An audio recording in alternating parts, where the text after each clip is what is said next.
Hello students, let's see this question. The question says, match the column first with column second and choose the correct option from the codes given below. So दो columns आपको given है, आपको correct match find out करना है. So पहला A में देखते हैं, लिखा है mass of H2 produced when 0.1 mole of zinc reacts with excess of HCl. So reaction देख लेते हैं पहले, zinc plus HCl combine करके क्या देते हैं, ZnCl2 plus H2. ठीक है. सो यहाँ पर ऐसे बैलेंस करेंगे तो यहाँ 2 लगा दो. अब ये रिएक्शन पूरी की पूरी बैलेंस्ड है. सो यहाँ पे हाइड्रोजन और जिंक के बीच में रिलेशनशिप है. सो क्या दिख रहा है कि 1 मोल आपका जो जिंक है वो 1 मोल हाइड्रोजन गैस प्रोड्यूस करता है. ठीक है. अच्छा, 1 मोल हाइड्रोजन का मतलब क्या होता है यहाँ से, 2 ग्राम. 1 मोल हाइड्रोजन अगर मैंने ले लिया उसमें 2 ग्राम वेट होगा. ठीक है. सो अगर कह रहे हैं कि मास ऑफ हाइड्रोजन बताइए when 0.5 mole of zinc reacts.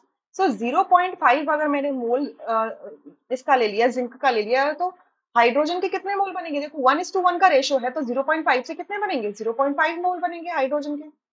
और मैं क्या बोल सकती हूँ, मास कितना हो जाएगा, 1 ग्राम हो जाएगा. ठीक है. सिंपल सा मेथड लगाओगे, number of moles is equals to weight upon molar weight. So weight निकालना है तो नंबर ऑफ मोल्स को और मोलर वेट को मल्टीप्लाई कर दोगे. ठीक है. सो ए का हो जाएगा एस, ए का मैच हो जाएगा एस के साथ में. तो फर्स्ट मतलब A option and D option rule out हो जाते हैं. अच्छा, अब बी में देखते हैं. बी में लिखे mass of all atoms of the compound with the formula this. अच्छा, इस कंपाउंड का अगर मैं मास निकालूं, ये जो मॉलिक्यूल है इसका मास निकालूं, mass of one molecule of C70H22. ठीक है. तो ये क्या हो जाएगा आपका, कार्बन का 70 एटम्स हैं और एक एटम का होता है 12U. ठीक है. और हाइड्रोजन के 22 एटम्स है और एक का होता है 1U. सो ये सॉल्व करके कितना आ जाएगा, 862U. या ये एक मॉलिक्यूल का मास है. अब आप देख रहे हो कि ऑप्शन में कहीं भी यू के टर्म्स में नहीं लिखा. तो हमें पता है 1U जो होता है वो 1.66 इंटू 10⁻⁻24 ग्राम होता है. सो इसे जब मल्टीप्लाई करेंगे हम, मतलब यू को ग्राम्स में कन्वर्ट करेंगे तो ये आ जाएगा 1.43 इंटू 10⁻21 ग्राम. सो बी का मैच हो जाएगा आर के साथ में. ठीक है. अब सिमिलरली सी में देखते हैं, u is the unified mass. Okay. C में देखते हैं number of molecules in 35.5 gram of Cl2. ठीक है. तो अगर मैंने आपका 1 मोल Cl2 लिया है, ठीक है, 1 मोल में कितना वेट होगा, 71 ग्राम ऑफ Cl2. ठीक है. तो अगर 1 मोल Cl2 लिया तो उसके अंदर कितने मॉलिक्यूल्स होंगे, एवोगैड्रो मॉलिक्यूल्स होंगे. ठीक है, एवोगैड्रो मॉलिक्यूल्स होंगे ऑफ Cl2.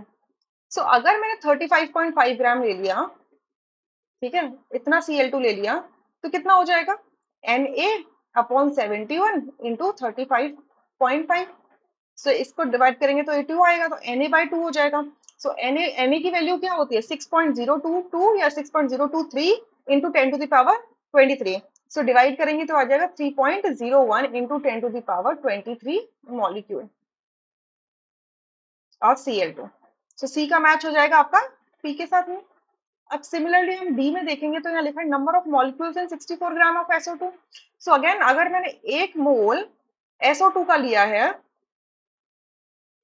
तो उसमें कितना वेट होगा, 64 ग्राम होगा. कैलकुलेट कर लीजिए, एक सल्फर का 32 ग्राम हो जाएगा, 1 मोल सल्फर का 32 होगा, और आपके 2 मोल ऑक्सीजन का हो जाएगा 32. तो 32 प्लस 32 64 ग्राम हो जाएगा.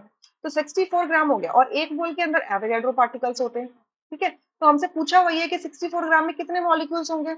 SO2 इज अ मॉलिक्यूल, तो कितने मॉलिक्यूल्स होंगे, एवोगैड्रो की वैल्यू क्या होती है, 6.023 इंटू 10⁻23. सो यहाँ से डी का मैच होगा क्यू के साथ में.